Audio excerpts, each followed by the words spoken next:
Hello YouTube, this is Morgan Airspeed Prime here with my next Avatar news update video. So obviously I was very Netflix Avatar focused season 2 over the last couple of days. So let's get into some of the news from the last few days and also just recent news that's come out. So the biggest news just happened last night. The Avatar Legends, the fighting game, was at EVO, the kind of big kind of convention. They had their kind of panel, their stream. It was right in the middle of the night for me, so I was never going to be able to cover it immediately. But I saw this all pop up this morning, and so yeah, here we go. As expected, we got the full kind of year 1 pass roster reveal. Now, of course, one of the characters is a vote-in character, but we did also get the candidates for the vote. The other thing, just before we get into talking about characters, is that the pre-orders have gone live for the game for PlayStation and Xbox. So finally, most of the main console stuff, pre-order is available. And again, if you pre-order, you gain the ability to vote in the character vote when we get to it here, but also you gain access to the kind of beta that's coming up on, was it July 2nd to the 5th, I think, or is it the 3rd to the 5th? Either way, the original release date of the game, and now that it's been delayed into like the 23rd, they're doing a beta test instead on that day. And if you've pre-ordered, you'll gain access to that. So there's multiple reasons to kind of put in your pre-order now. So that's just that. Switch, again, it is coming to Switch 2, I guess. They just haven't got into any details about like when the pre-order for that's going to go live. But I guess we'll get news on that a little bit later on. There is still time there. But yeah, here is the year 1 pass roster reveal. Again, the pass is 5 characters. 1 is a vote-in, and we'll get to that. The 4 confirmed characters that are first up: Iroh, Ty Lee, Lin Beifong, and Bolin. So 2 ATLA characters, 2 Korra characters. Interestingly here, Firebender, Non-Bender, Earth/Metal Bender, and Earth/Lava Bender is the sort of like breakdowns, which is kind of interesting. Yeah, on the ATLA side of things, these 2 make a ton of sense. I think everyone had Ty Lee on their kind of speculation list. She just feels like one of the most ideal non-bender characters to have in. Her kind of movement abilities with her acrobatics, and then whatever way they're going to approach doing chi blocking is just going to, I think, make for a ideal fighting game character. You have a lot of Firebenders on the roster, but I think you had to have Iroh in there at some point just because he's such a fan favorite character. Everyone was going to be asking about him in any batch of new characters that you end up doing, so you might as well get him out of the way straight away to avoid him constantly being demanded. That's sort of the idea here. Yeah, he makes sense to lead the pass here, and that like, yeah, I want the pass, Iroh's in here. So that makes a lot of sense. And then, yeah, on the Korra characters, we needed to flesh out the kind of roster here. So Bolin from Team Avatar being added in does make a lot of sense. Unique Earthbender with his kind of pro-bending style. He's got good precision. He's got the more kind of agile, tricking kind of style here. So good movement because he's an athlete with pro-bending, modern earthbending. But then also the lava bending, which he gets kind of later on in the show, is a very cool extra thing to do for some of his big moves. So Bolin will be quite unique in that regard. And then Lin, yeah, I think you had to have more of a metal-focused character where like Toph in her moveset feels like it's like what 95% earth with like a little bit of metal, kind of highlighting that she discovers it later and it's only like a part of her moveset. Here with Lin, I'm guessing it's going to be more of a 50-50 style thing. There'll be earth here, but they'll be emphasizing metal, the spools of wire, that the police force have. Yeah, she'll be representing that style as well. So yeah, she makes a ton of sense, and again, the movement of those kind of the wires that she has is going to be pretty cool. So yeah, the 4 confirmed roster characters, I think they've done a pretty good job with. I think the only thing you might kind of question is sort of like, should Asami perhaps have been locked in as one of the characters already versus being in the vote? But that's the interesting point here. So yeah, the 5th slot will be from among these 5 characters. We get to vote on this. Again, if you've pre-ordered the game, you will get a vote.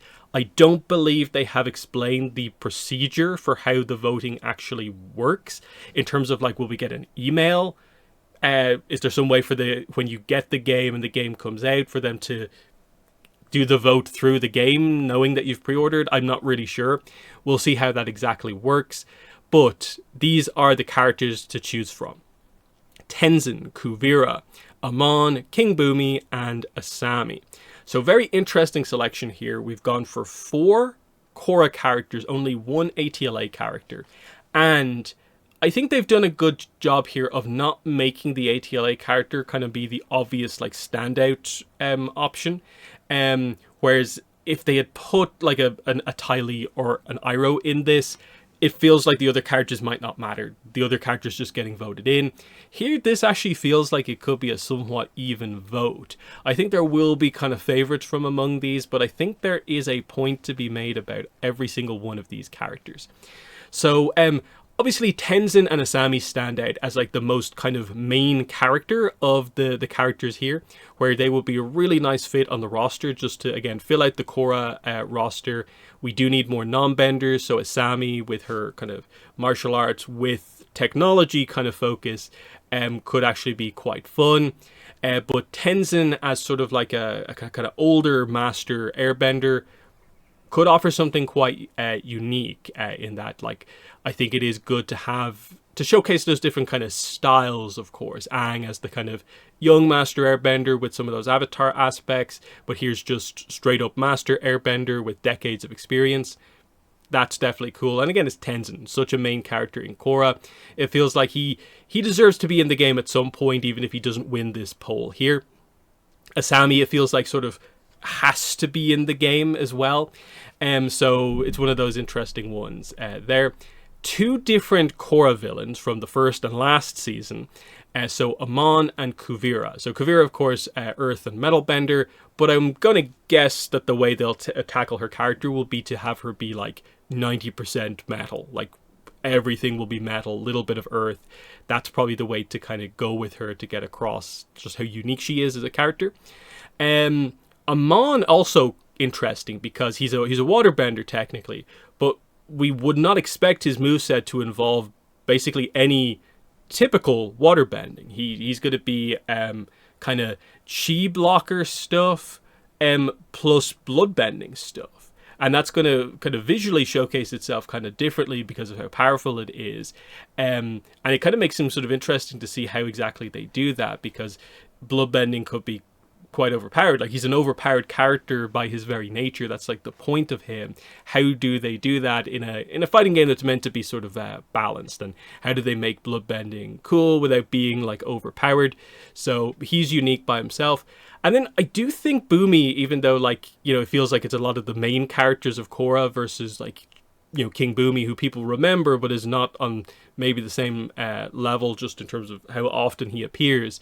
He's a super unique combatant for a fighting game, just in terms of just pure earthbending, but done in such a unique and kind of stylish way with his kind of crazy style, mad genius style.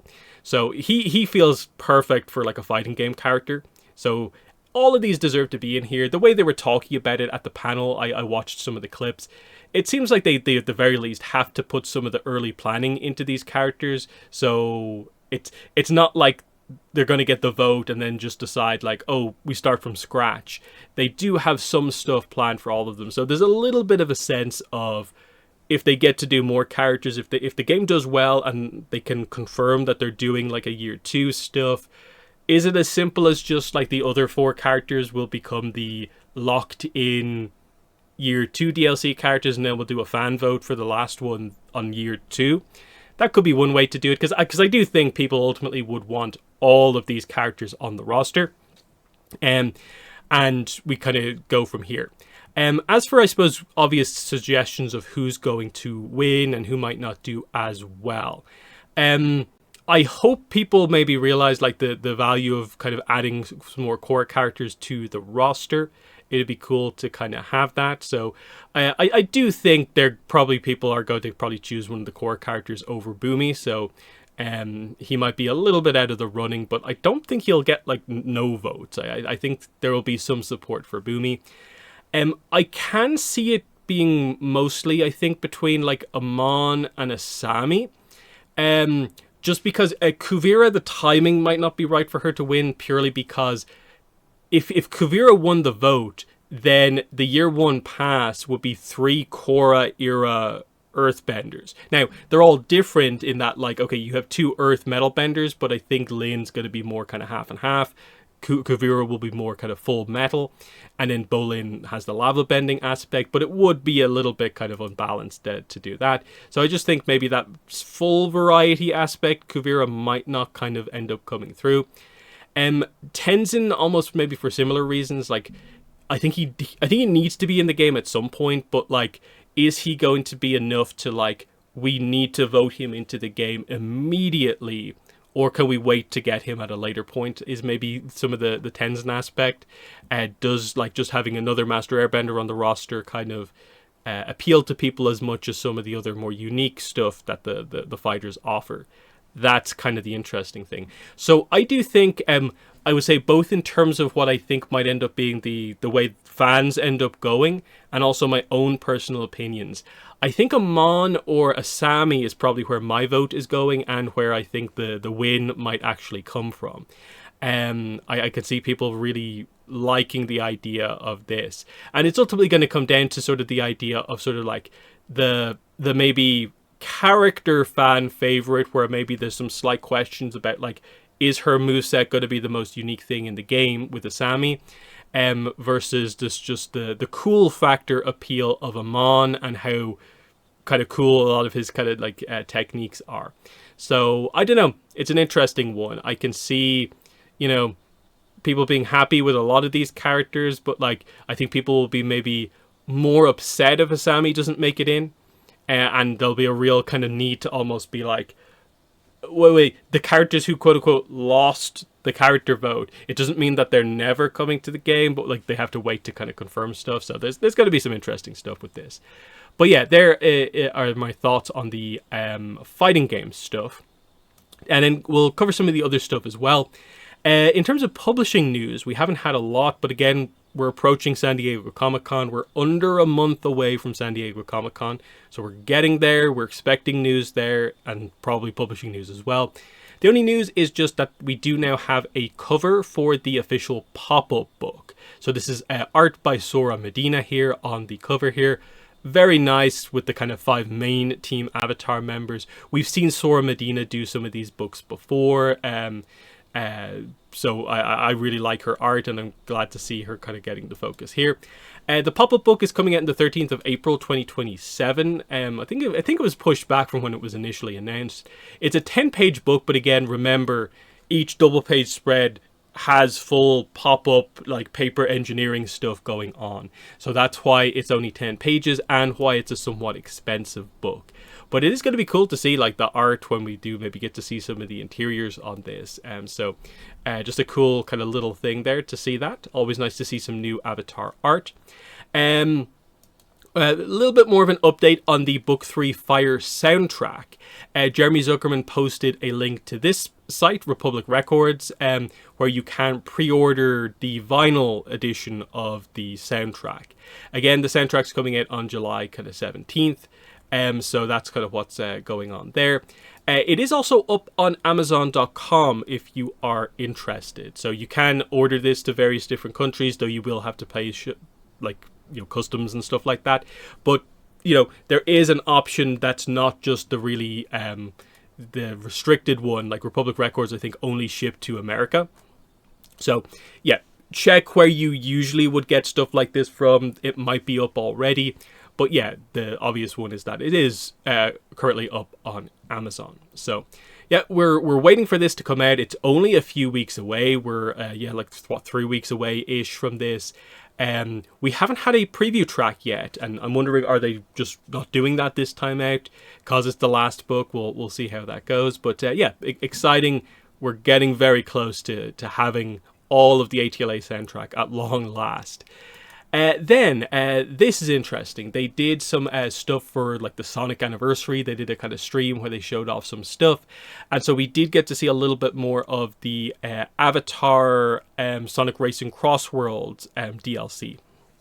Now, it was not the focus. They were showing off, I think, the TMNT DLC, which is closer than the Avatar stuff. again, the Avatar stuff is coming out in October to support the movie release. Because as you can see here, we've already covered it. The two characters that are coming as part of the Avatar DLC pack are Aang and Katara from the movie, their movie designs.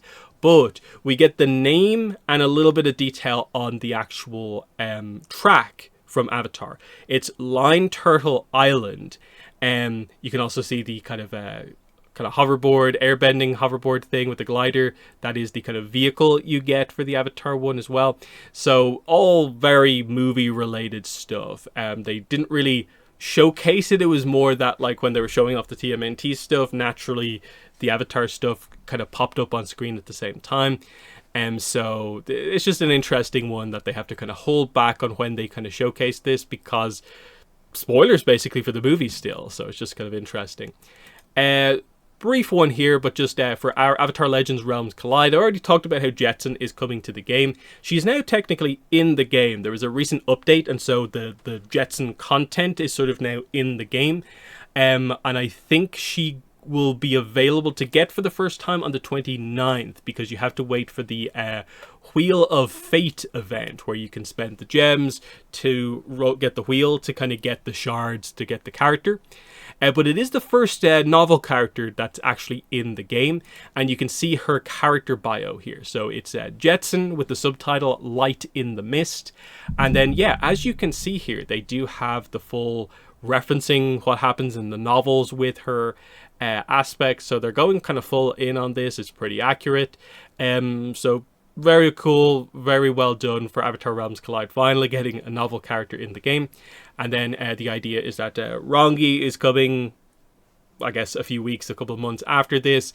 And then Kelsong is also confirmed. And then we'll see what other novel characters they maybe try to put into the game. But yeah, that's the news for the video. So let me know what your thoughts are on all of this stuff. Of course, mostly video game focused here, which is a little bit of extra news here. But the big one, of course, is what are your thoughts on the 4 confirmed characters for like the initial DLC for the game?